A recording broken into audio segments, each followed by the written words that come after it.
लखनऊ के नए police commissioner DK. Thakur ने कार्यालय पहुंचकर नए पुलिस कमिश्नर का कार्यभार संभाला। इसके साथ ही उन्होंने पूर्व कमिश्नर सुजीत पांडे की मौजूदगी में सभी औपचारिकताएं पूरी की।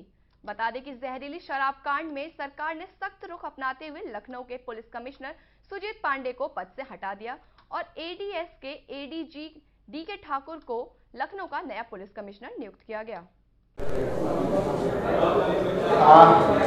इस शहर में उत्तर प्रदेश की राजधानी में सेवा करने का मुझे दूसरा अवसर प्राप्त हुआ है। माननीय मुख्यमंत्री ने, शासन ने एक विश्वास भरोसा जताया है और जता करके आपकी और आपके माध्यम से जो भी प्रिंट मीडिया, इलेक्ट्रॉनिक मीडिया के माध्यम से जो भी जनता रूबरू होगी उसका सेवा करने का अवसर दिया है। मेरी पुलिसिंग की जो कंसेप्ट है, जो थ्योरी बहुत सिंपल है। वो ये है कि हम और हमारे अधिकारी जो थाना स्तर तक के हैं वो जनता को सुने, जनता की शिकायतों को सुने, जनता की समस्याओं को सुने। वो चाहे जो उनके पास आ रहे हैं उनको सुने, चाहे उनको फ़ोन से सुने, चाहे उनको व्हाट्सएप से सुने, चाहे सोशल मीडिया सुने, चाहे जो भी आप संचार के माध्यम उनके सुने। और सुनने के बाद जिस मामले में जो यथा उचित कार्रवाई हो, जिस मामले में एफआईआर लिखा जाना एफआईआर लिखा जाए, जिस मामले में केवल कार्रवाई की जानी, प्रिवेंटिव कार्रवाई की जाए, प्रिवेंटिव कार्रवाई की जाए, वो कार्रवाई। नंबर 1। नंबर 2, यदि एफआईआर दर्ज किया जाए उसकी समय से विवेचना की जाए, समय से निस्तारण किया जाए।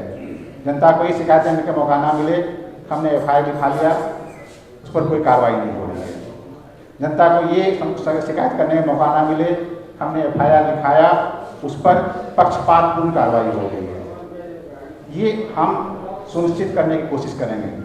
और ये मैं इस दावे के साथ कर सकता हूँ कि जब मैं पिछले कार्यकाल में मुझे 17 महीने का अवसर मिला था, आप सबके सहयोग से ये मैंने किया था और मैं इसको अपनी उपलब्धि मानता हूँ और उसी उपलब्धि को मैं आप सबके माध्यम से आगे बढ़ाना चाहूँगा। क्योंकि यदि हम जनता की समस्याएं सुन लेते हैं, जनता की बातें सुन लेते हैं, हमें बहुत सारी बातें सामने आ जाती हैं।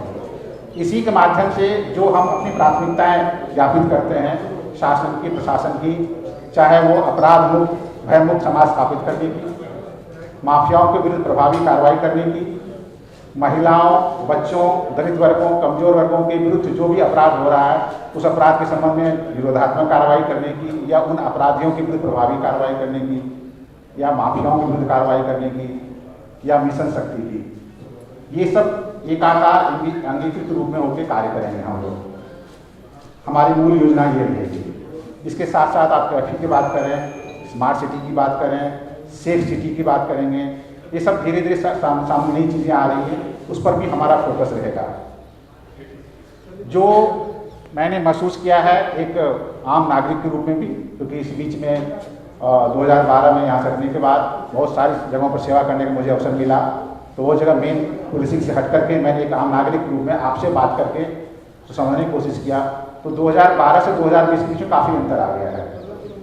वो अंतर ये है कि सोशल मीडिया बहुत व्यापक हो गई है और सोशल मीडिया जहाँ तक जैसो हमारे लिए सहयोगी भी है, हमारे लिए, आपके लिए, वहाँ कहीं कहीं हमारे लिए जैसो हानिकारक भी है। सहयोगी ये है कि सोशल मीडिया के माध्यम से हमें जानकारी समय से मिल जाती है, आपको जानकारी मिल जाती है, आप कहीं ट्विटर पर डाल देते हैं, आप फेसबुक पर डाल देते हैं, उसके माध्यम से हमें जानकारी मिल जाती है, हमें तुरंत जानकारी मिलती है, हम उस पर तुरंत एक्शन करने की कोशिश करते हैं। हानिकारक ये है कई बार बहुत सारे अफवाह चल जाते हैं, बहुत सारे अफवाहों के कारण जैसो सही पता नहीं चल पाता सही क्या है गलत क्या है। पुलिस विभाग के माध्यम से हम कोशिश करते हैं उन अफवाहों का खंडन करने की, कभी कभी उसमें समय लग जाता है। इसके अतिरिक्त दो समुदायों के बीच, दो संप्रदायों के बीच कभी कभी इस तरह के अफवाह वाली, ह्यूमर वाली, सांप्रदायिकता विरोधी तमाम पोस्ट आ जाते हैं, जिसमें कभी कभी काफ़ी आपत्तिजनक स्थिति पैदा हो जाती है। उसको कंट्रोल करने में पुलिस प्रशासन को काफ़ी मेहनत करना पड़ता है। ये सोशल मीडिया की दूसरी स्थिति है। सोशल मीडिया की एक और स्थिति है जहाँ मैं एटीएस से आ रहा हूँ, आप लोग जानते हैं रेडिकलाइजेशन की बात हम लोग सब कर रहे हैं और रेडिकलाइजेशन हम आप सबके बीच में व्याप्त हो चुका है। रेडिकलाइजेशन केवल ये नहीं है कि हम एक विचारधारा से ग्रस्त होकर केवल आतंकी घटनाएं करें, आतंकी कार्रवाई करें। रेडिकलाइजेशन ये भी है कि हम किसी विचारधारा से प्रभावित होकर गलत कार्य करें, चाहे वो आतंकी कार्रवाई ना होकर सिंपल आपराधिक कार्रवाई क्यों ना हो। तो ये सब जो नई चैलेंजेज आई है, नई चैलेंजेस के लिए हम लोग को आगे बढ़ना पड़ेगा, आगे बढ़ के काम करना पड़ेगा। अच्छी बात ये है कि प्रदेश सरकार ने, माननीय मुख्यमंत्री ने लखनऊ में और नोएडा में पुलिस कमिश्नरी सिस्टम लागू किया है। मैं समझता हूँ कमिश्नरी सिस्टम की दो जो सबसे मजबूत स्तंभ है हमारे पास, हमें अधिक से अधिक अधिकारी मिले हैं।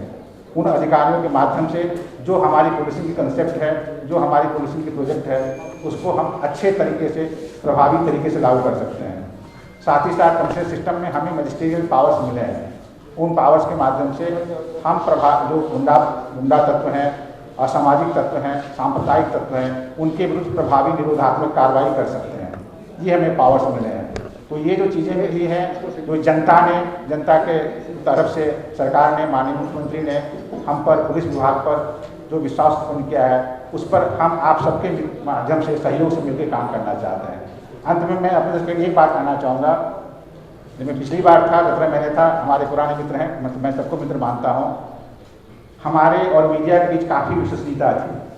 विश्वसनीयता का स्तर ये था, यदि किसी कोई बात मुझसे पूछी जाती थी, मैं मीडिया को बताता था कि ये बात है, तो मीडिया कहती थी ये अंतिम सत्य है, उसको कभी वो डाउट नहीं करते थे। मेरे लिए लाभ ये होता था कि बहुत मौक़ों पर, बहुत अवसरों पर मुझे मीडिया के माध्यम से जानकारी मिल जाती थी, साहब आपके फला थाना क्षेत्र में घटना हुई है, फला जगह ये हो रहा है, फला जगह ये हो सकता था, और मुझे जानकारी मिलती थी। मैं अपने इंस्पेक्टर सीओ के माध्यम से चेक करता था, उनको जानकारी नहीं होती थी। आपके माध्यम से सूचना मिलती थी, उस सूचना से हम अपनी पुलिसिंग को बहुत प्रभावी, बहुत मजबूत कर पाते थे। हम आज प्रथम दिन आपके साथ हैं। हम ये उम्मीद करेंगे आपसे ये सहयोग इस मुझे कार्यकाल में मिलता है। Thank you. जी 100% प्लेसमेंट के साथ हम देंगे आपको मौका। Live 24 media institute, admission open.